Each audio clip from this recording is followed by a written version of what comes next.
Class MCom final business administration का paper CP1 human resource management. आज का topic है organisation of human resource department. इसका lecture 2 मानव संसाधन विभाग का संगठन। मानव संसाधन विभाग या सेवी वर्गीय विभाग का आंतरिक संगठन। जैसा कि हम जानते हैं कि मानव संसाधन विभाग का आंतरिक संगठन अलग अलग संस्थाओं में अलग अलग तरीके से किया जाता है। इसमें मैकफॉर्लैंड ने विभिन्न संस्थाओं के लिए मानव संसाधन विभाग के आंतरिक संगठन के अध्ययन और विश्लेषण के आधार पर आंतरिक संगठन के मुख्य रूप से 4 स्वरूप बताए हैं। उनमें पहला है एकीकृत विभाग या इंटीग्रेटेड डिपार्टमेंट। एकीकृत विभाग संगठन प्रणाली के अंतर्गत मानव संसाधन प्रबंध के क्षेत्र में आने वाले सभी कार्यों का दायित्व शीर्ष स्तर पर एक अधिशासी या प्रबंध संचालक को सौंप दिया जाता है। बड़ी संस्थाओं में सामान्यतः इस अधिशासी के अंतर्गत 2 विभाग होते हैं। एक विभाग मानव संसाधन कार्यों को करता है और दूसरा विभाग औद्योगिक संबंधों को देखता है। लेकिन जहाँ छोटी संस्थाएं हैं, छोटी संस्थाओं में मानव संसाधन कार्यों के लिए एक ही अधिकारी होता है और उनकी सहायता के लिए कुछ लिपिक होते हैं। संगठन का यह स्वरूप भी एकीकृत विभाग के अंतर्गत ही आता है। अधिकांश संस्थाओं में एकीकृत विभाग संगठन का स्वरूप ही पाया जाता है। ये एकीकृत जो विभाग संगठन प्रणाली है, ये स्क्रीन पे चित्र के अंतर्गत दिखाया गया है। पॉइंट है विस्तारित विभाग यानी एक्सटेंडेड डिपार्टमेंट। कभी कभी कुछ कंपनियों में सेवी वर्गीय या मानव संसाधन संबंधी कार्यों के लिए एक अलग से डिपार्टमेंट नहीं बनाया जाता है तथा उच्च स्तरीय सेवी वर्गीय प्रबंधक या संचालक भी नियुक्त नहीं किया जाता है। ऐसे में सेवी वर्गीय कार्यों को किसी अन्य विभागाध्यक्ष के अधीन कर दिया जाता है और सेवी वर्गीय कार्यों का दायित्व सहायक प्रबंधक स्तर के अधिकारी को सौंप दिया जाता है। जैसा कि स्क्रीन पे दिखाए गए चित्र से स्पष्ट है कि सेवी वर्गीय क्रियाओं को उत्पादन प्रबंधक यानी जो प्रोडक्शन मैनेजर है उसके अधीन कर दिया गया है। इसके अधीन ही एक सेवी वर्गीय उप प्रबंधक नियुक्त करके उसे सेवी वर्गीय कार्यों का दायित्व सौंप दिया जाता है, जिसके अंतर्गत है जैसे सेवी वर्गीय विभाग और दूसरा औद्योगिक संबंध विभाग आदि से संबंधित कार्य सौंप दिए गए हैं।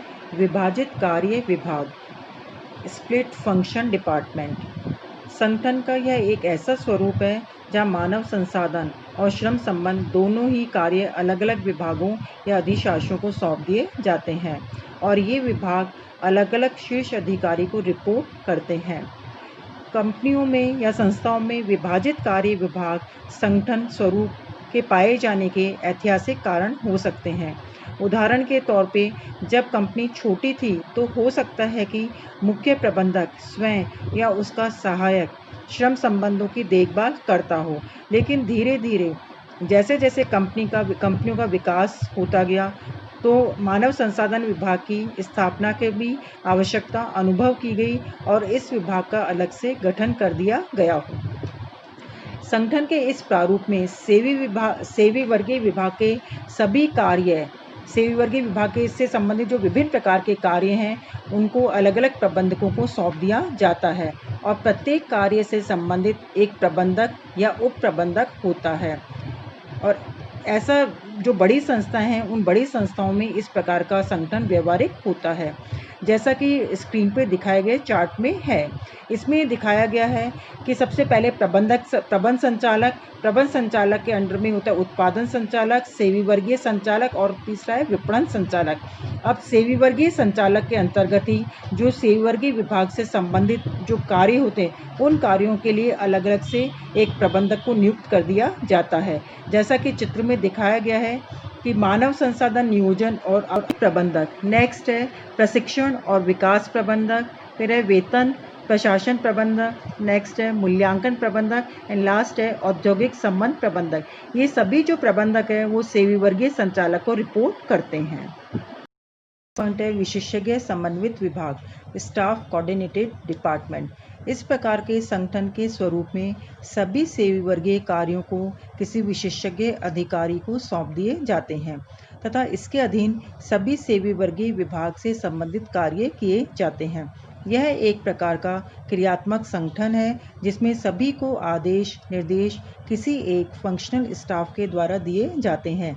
जैसा कि स्क्रीन पे दिखाए गए चित्र में दिखाया गया है कि इसमें सबसे पहले होता है प्रबंध संचालक। प्रबंध संचालक के अंडर में हो जाएगा उत्पादन विशेषज्ञ, सेवी वर्गीय विशेषज्ञ और तीसरा है वित्त विशेषज्ञ। सेवी वर्गीय विशेषज्ञ के अंडर में होगा मानव संसाधन नियोजन और आपूर्ति प्रबंधक, प्रशिक्षण और विकास प्रबंधक, वेतन प्रशासन प्रबंधक, मूल्यांकन प्रबंधक एंड लास्ट है औद्योगिक संबंध प्रबंधक। मानव संसाधन विभाग या सेवी वर्गीय विभाग के गठन के आधार। अब सेवी वर्गीय विभाग के गठन के कई आधार हैं जिनमें से कुछ इस प्रकार से है। फर्स्ट है कार्यों के आधार पर, नेक्स्ट है सेवा के आधार पर और तीसरा है कर्मचारियों या ग्राहक के आधार पर। इनमें सबसे पहला है कार्यों के आधार पर या क्रियात्मक आधार पर अर्थात फंक्शनल बेसिस। जब सेवी वर्गीय विभाग का गठन उसके कार्यों के आधार पर किया जाता है तो उसे क्रियात्मक गठन कहा जाता है। संगठन का यह स्वरूप क्रियात्मक संगठन शीर्ष के अंतर्गत आता है। जब इस आधार पर मानव संसाधन विभाग का आंतरिक संगठन किया जाता है तो सबसे पहले हम इस विभाग के द्वारा निष्पादित किए जाने वाले जो विभिन्न कार्य हैं उन कार्यों का विवेचन और विश्लेषण करते हैं। जैसे फॉर एग्जांपल इस विभाग के द्वारा कई प्रकार के कार्य किए जा सकते हैं, जैसे मानव संसाधन नियोजन, प्रशिक्षण, वेतन और मजदूरी प्रशासन, सामूहिक सौदेबाजी, सुरक्षा, श्रम कल्याण आदि।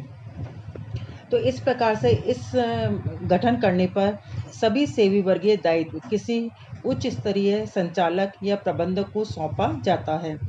उसके पश्चात ऐसा संचालक या प्रबंधक विभाग के कार्यों को विभिन्न विभागों या उप विभागों में बांट देता है और उनके लिए अलग अलग प्रबंधकों की नियुक्ति कर देता है।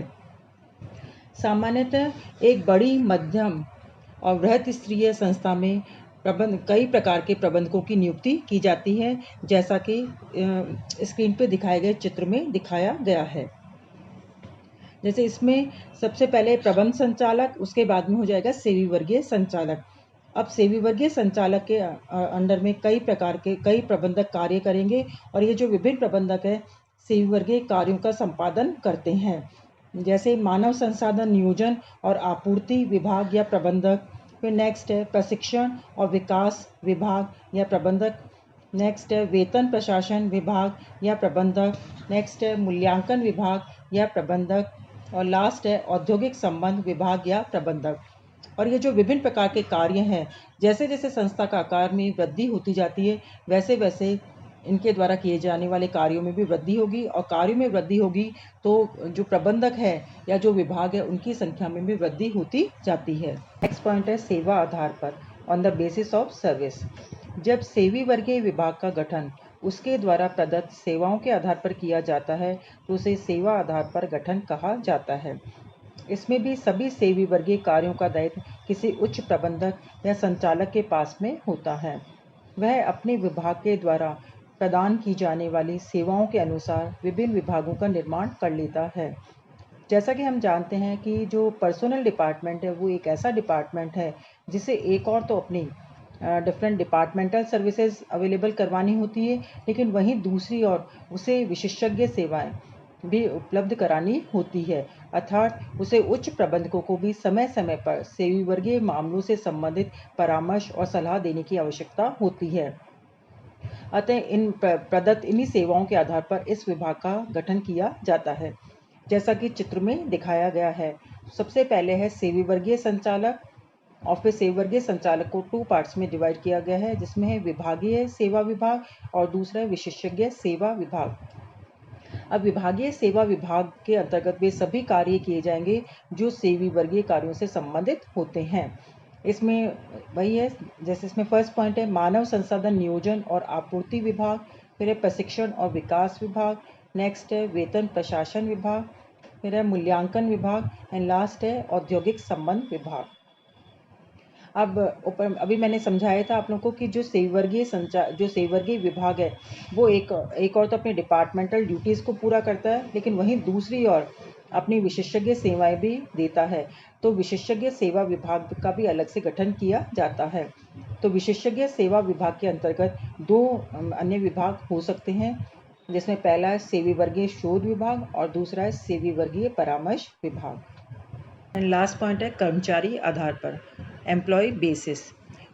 इसे कभी कभी ग्राहक आधार संरचना के नाम से भी जाना जाता है। ग्राहक आधार पर मानव संसाधन विभाग का आंतरिक संगठन करते समय यह देखा जाता है कि मानव संसाधन विभाग या जो सेवीवर्गीय विभाग है की सेवाओं का लाभ प्राप्त कौन कर रहा है। अब किसी भी संस्था में लाभ प्राप्त करने वाले कई हो सकते हैं, जैसे तकनीकी कर्मचारी, पेशेवर कर्मचारी, सामान्य कर्मचारी, महिला कर्मचारी, नवयुवक कर्मचारी, प्रशिक्षु कर्मचारी, वैज्ञानिक आदि हो सकते हैं। तो विभाग का इस प्रकार का गठन इसलिए किया जाता है ताकि संस्था में जो काम करने वाले प्रत्येक प्रकार के कर्मचारी वर्ग पर पर्याप्त ध्यान दिया जा सके। जैसा कि सामने दिखाए गए स्क्रीन पर दिखाए गए चित्र में दिखाया गया है, सबसे पहले सेवीवर्गीय संचालक। अब सेवीवर्गीय संचालक को दो पार्ट्स में है, इसमें तकनीकी कर्मचारी विभाग और दूसरा है सामान्य कर्मचारी विभाग। अब तकनीकी कर्मचारी विभाग और सामान्य कर्मचारी विभाग में दोनों प्रकार के कर्मचारी हो सकते हैं, जैसे पुरुष कर्मचारी विभाग, महिला कर्मचारी विभाग, फिर है नवयुवक कर्मचारी विभाग और लास्ट है प्रशिक्षु कर्मचारी विभाग।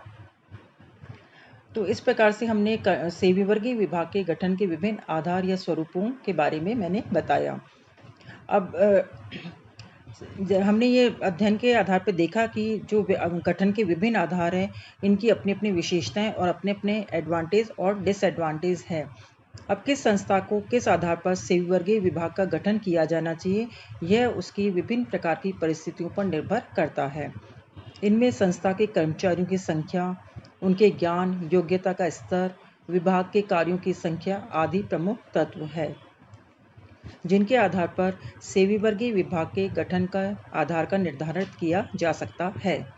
किंतु सामान्यतः अधिकांश संस्थाओं में कार्यों के आधार पर ही सेवीवर्गीय विभाग का गठन किया जाता है।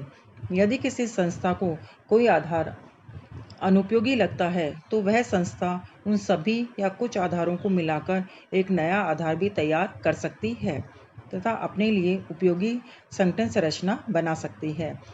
तो इस प्रकार से आज का लेक्चर यहीं पे ख़त्म हो गया। तो मैंने आप लोगों को बताया कि organisation structure of personnel department किस प्रकार से हैं। इसके 2 लेक्चर थे। आई थिंक आप लोगों को ये पूरा क्लियर हो गया होगा।